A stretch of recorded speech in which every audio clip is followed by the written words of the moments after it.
Assalamualaikum warahmatullahi wabarakatuh. Alhamdulillahirabbil alamin wa bihi nasta'in wa ala umuri dunya waddin. Wassalatu wassalamu ala asrofil anbiya'i wal mursalin wa ala alihi washabihi ajma'in. Rabbi shrah li sadri wa yassir li amri wal 'uqdatam min lisani yafqahu qawli. Rabbi zidni ilman. Ikhwanu fiddin wa akhwatu fillah, rahimani wa rahimakumullah. Alhamdulillahirabbil alamin.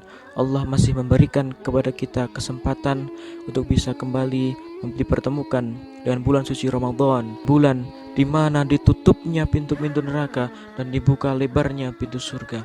Selawat serta salam senantiasa kita haturkan kepada junjungan kita Nabiullah Muhammad sallallahu alaihi wasallam.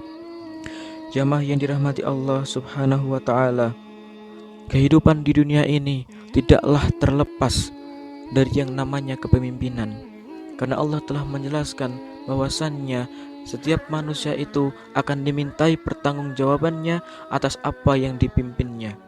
Pemimpin bukan hanya menjadi orang nomor satu di suatu daerah. Pemimpin bukan hanya menjadi orang nomor satu di suatu organisasi.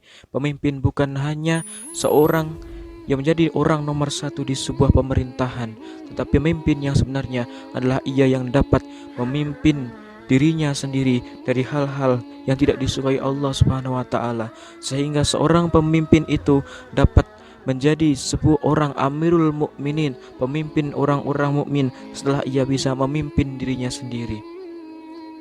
Jamaah yang dirahmati Allah Subhanahu wa taala, kita tahu bahwa karakteristik manusia yang mempunyai keinginan yang tinggi untuk menjadi pemimpin tampak dalam setiap tingkah laku yang dilandaskan pada suatu keyakinan orang yang sangat mendalam bahwa apa yang dilakukannya merupakan bagian dari ibadah kepada Allah Subhanahu wa taala. Pemimpin merupakan suatu panggilan yang sangat mulia dan perintah dari Allah Subhanahu wa taala yang menempatkan dirinya sebagai makhluk pilihan, sehingga tumbuh dalam dirinya kehati-hatian, menghargai waktu, hemat, produktif, dan memperlebar sifat kasih sayang kepada sama manusia. Di antara pemimpin di akhir zaman yang dikhawatirkan oleh Nabi Shallallahu Alaihi Wasallam adalah kemunculan terhadap umatnya, yaitu pemimpin-pemimpin yang menyeret pada pengikutnya ke lembah-lembah kesesatan. Rasulullah Shallallahu Alaihi Wasallam bersabda, wa inna ma akhafu ala ummati al-ummita mudillin. Sesungguhnya yang aku khawatirkan pada umatku adalah imam-imam atau tokoh-tokoh panutan yang menyesatkan. Hadis riwayat Abu Daud 4252 yang disahihkan oleh Albani. Jamaah yang dirahmati Allah Subhanahu wa taala, selama berabad-abad lamanya manusia hidup dalam ketentraman, manusia hidup di bawah kepemimpinan Islam yang menandakan bahwa kehidupan mereka akan aman, kehidupan mereka akan tentram, kehidupan mereka akan tenang. Karena Allah telah menjamin orang-orang muslim dengan segala hal yang Allah berikan kepada manusia, di antaranya yaitu surga. Itulah tujuan utama bagi setiap umat manusia.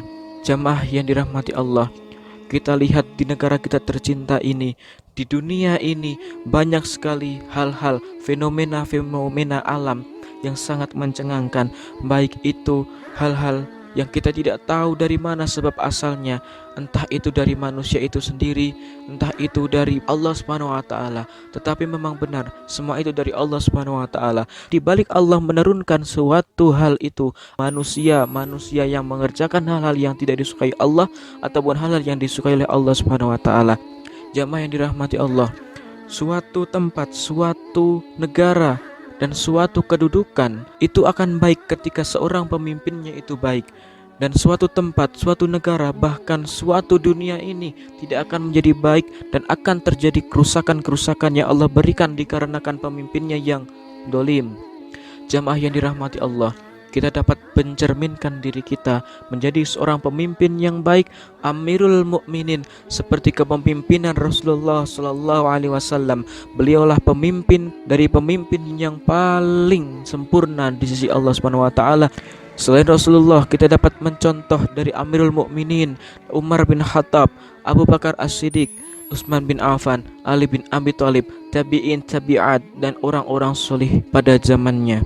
Jamaah yang dirahmati Allah, itulah di antara sosok-sosok pemimpin yang harus kita teladani untuk melaksanakan kepemimpinan di dunia ini. Jamaah yang dirahmati Allah, itulah singkat penjelasan mengenai pemimpin yang baik di sisi Allah Subhanahu wa taala. Itu yang dapat kami sampaikan. Bila ada kesalahan, dimohon maaf yang sebesar-besarnya. Nun wal qalami wa ma yasturun fastabiqul khairat. Wassalamualaikum warahmatullahi wabarakatuh.